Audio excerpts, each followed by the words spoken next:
comes to help ask what's wrong. And she tells him, "We're under attack."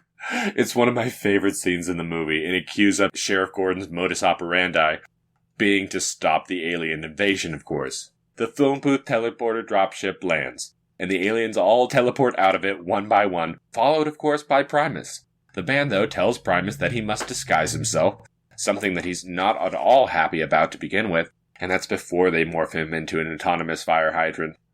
Which is what I suppose set up the aliens going on a quest for disguises themselves, but honestly, this little scene is one I feel we could do without, you see. Because Primus has to disguise himself as a fire hydrant, he insists that the aliens try and disguise themselves too. So we see the band of aliens walking across the bridge at night, when Primus notices some high schoolers making out in cars over yonder, and noticing the aliens don't look like humans either, he insists that they don disguises as well. So the aliens use their teleporters to steal the clothes of some kids down below so that they can blend in, I guess. And the problem with this scene, really, is that it lasts less than a minute in total. It does nothing to serve the plot, as all of the band members are back in their space suits in the very next scene, with the exception of Stovitz. Anyway, he's still wearing the disguise for one scene, but he mysteriously takes it off by the time we switch scenes again, so there's really only 20 seconds of Stovitz in disguise to show for this whole scene, right? That's the problem. It's not necessarily a terrible scene overall, but the problem I have with it is not only was it the band's least favorite to shoot because of how cold it was during the filming, the scene is short, it's inconsequential, but the real issue I take with it is that it comes with a quick breast shot as well. I normally would not care about this, but there's just only one girl who is topless, everybody else is in their underwear, and I just feel like everybody could have been in their underwear, and this one shot takes the movie from a PG rating to an R just like that. It's just short enough you can cover your kids' eyes if you need to or want to, but I do kind of wish there was an edited version for easy family viewing, just to cut out this. It's 2 seconds that you could cut out, and then it would be a PG movie for the whole family. We get one scene of the aliens walking along roadside where they run into the sheriff before we switch over to the diner, which is a primary set piece for the movie. The diner is as 1950s as anyone from 1980 could ever want, and to give you an idea of how it's styled, it looks just like a Wolfie's, but they have teal as the primary color palette instead of red. We set right in with Jimmy and the Mustangs rocking out this little ditty named Justine, which is a lot of fun because Jimmy and the Mustangs are not only a real band both in this universe, but also in the real world. And Justine is one of their big hits, which is pretty good, but it's also fun because Justine is a character in this universe. This song sounds so close to Chuck Berry mixed with Little Richard that I'm sure even Jan and Dean would blush. What is fun though, what I really like, is that Justine, the character from the song, is an actual character in this movie, which makes him rocking out in the diner a little bit rude, but I still dig it. She is there and she's bopping her head along, so I guess it's fine with her as long as she's got a song about her, right? So now that we've got the scene established a little bit, everyone's rocking out, dancing in this little diner while Jimmy and the Mustangs perform live, I have to get into some of the dancing. You really have to watch some of the dancing because it is just so ridiculous and so much fun. We've got some people that you need to be looking for while you're watching this scene. First of all, most importantly, is Ice Cream Man. Make sure and watch for Nerdy Ice Cream Man and his wicked dance moves. Also, Pink Shirt Mustachio is pretty great in this scene if you can spot him as well. Frankie and Dee Dee enter the diner right after Jimmy and the Mustangs finish up their song. It seems like they play without him all the time and they just don't tell him about it. Frankie is shirtless, as always. And, I mean, he's got his leather jacket on, but it's open just the right amount so you can check out that six-pack in action as he struts his way through the diner. He grabs a couple tables for the pack, and meanwhile the aliens, all out of disguise long ago, have made their way to the diner as well. You get to see them do their little three-step dance before they walk, instantly garnering the attention of everyone there. If you watch closely, you can actually see Cheryl Ladd here. She's in the blue shirt with the blonde hair and the gray beret, and she's sitting at the counter. So if you're looking for a Charlie's Angel in Voyage of the Rock Aliens, we've got one of those for you too. The aliens make their way inside, steal a chair, and start acting like aliens, I suppose. They just start pulling out all the napkins out of the dispenser, just like wow, shaking all of the salt all over the place, and then they just construct this giant crazy straw monstrosity, which they use to drink their soda.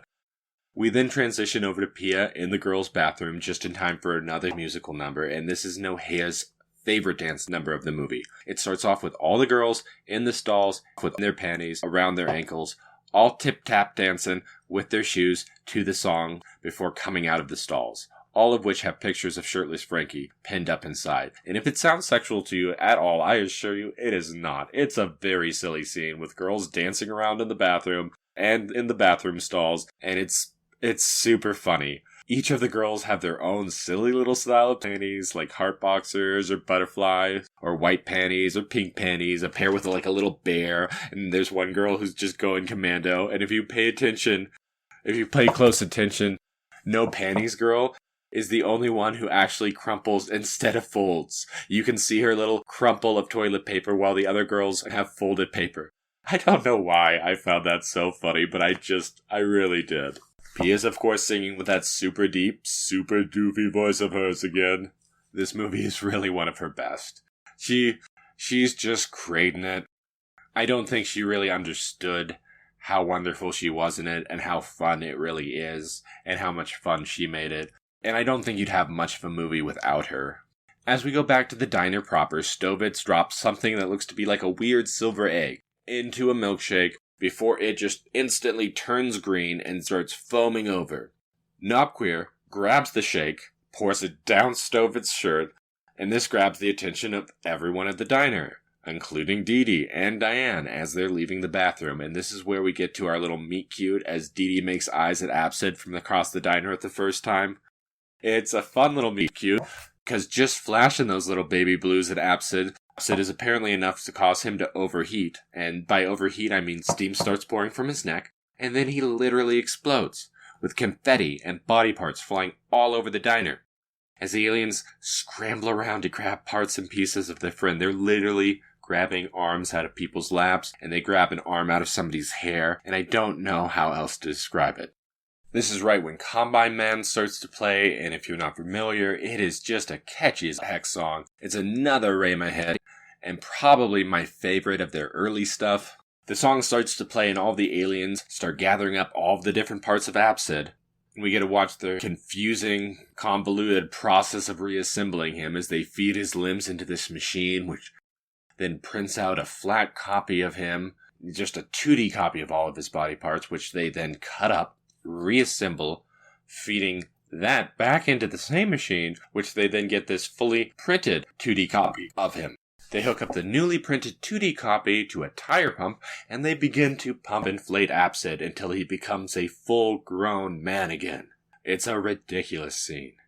Now fully assembled and inflated, the band triumphantly return to Spielberg riding on the back of a tractor, while the whole town dances and cheers in triumph.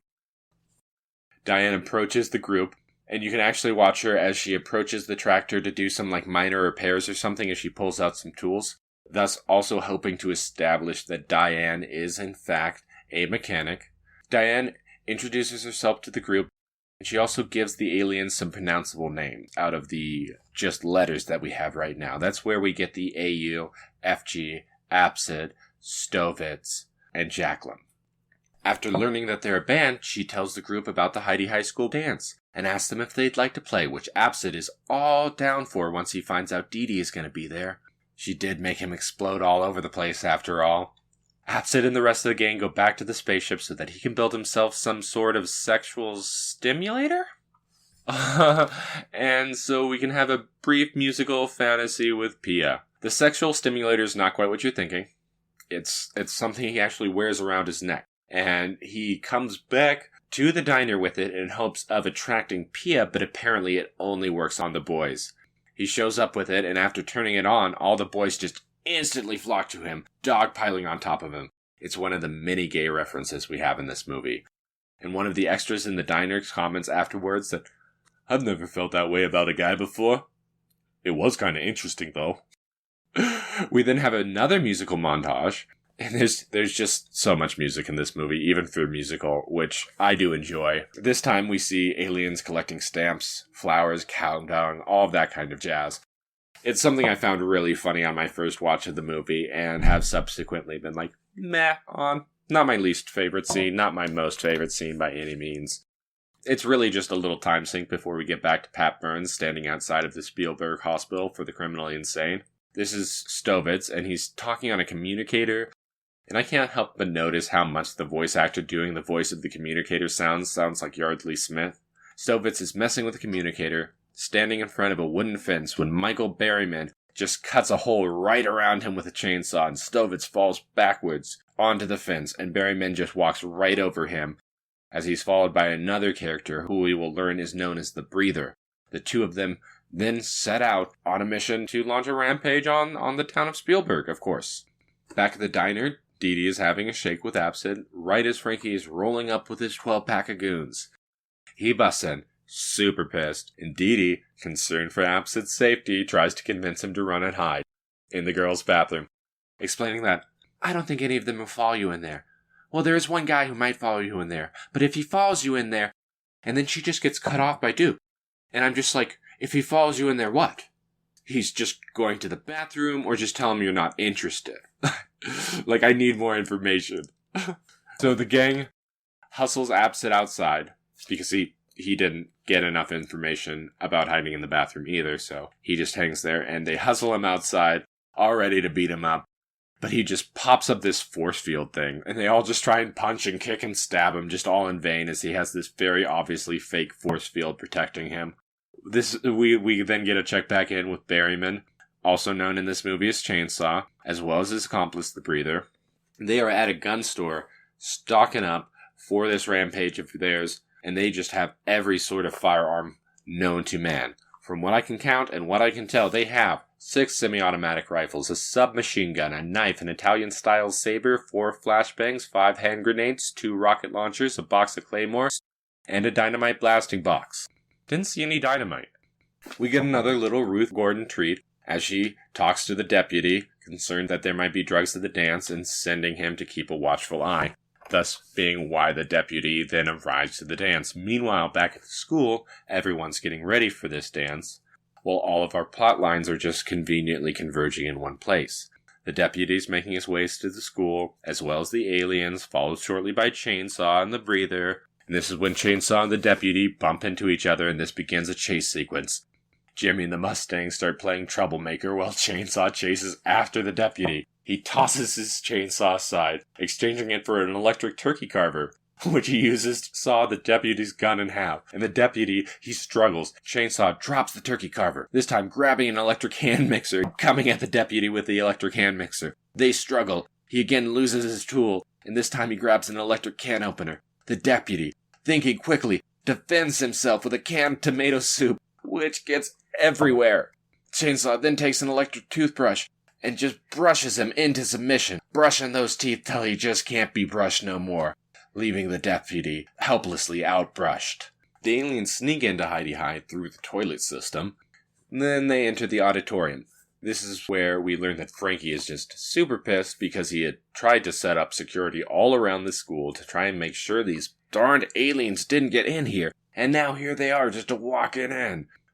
It's a pretty funny scene because he gets so mad that he slaps 5 of his gang members all in a row, all in just one epic slap. The aliens march up on stage, and then using some alien technology, they turn Dee Dee into a giant ball of light, and she just softly floats onto the stage and then turns back into Pia Sedora, or Dee Dee, or possibly even Gurmar, because this part bothers me a little bit. It's canonically confusing. You see, because she's wearing the outfit that Gurmar was wearing on our Serena, and I'm not sure what to make of that chronologically or canonically, because they might have gotten switched in the teleportation process. I'm not sure. I know that the person who got teleported up there seems to be pretty unconcerned about it. Just for convenience sake, we're going to continue with Dee Dee. So Dee Dee teleports on stage, totally unconcerned by the whole process, now wearing a completely different outfit, an outfit that looks weirdly like Gurmar's outfit, and she begins singing Let's Dance Tonight with the band. Those are the lyrics, almost all of them. The line Let's Party Tonight is in there as well, and so excellent. All of you can now sing along as we switch back and forth between Rhema and the Mustangs as they battle it out in this battle of the bands. And that's really what happens here. We go back and forth between Rhema and the Mustangs, each one playing harder and harder until Rhema wins the day. You guys have seen Battle of the Band movies, right? That's what we have here. You get a lot of fun dancing and a lot of great techno. And I love Greg's dance number here. You can watch as he thumps his microphone and pops his hip. And it makes me laugh every time.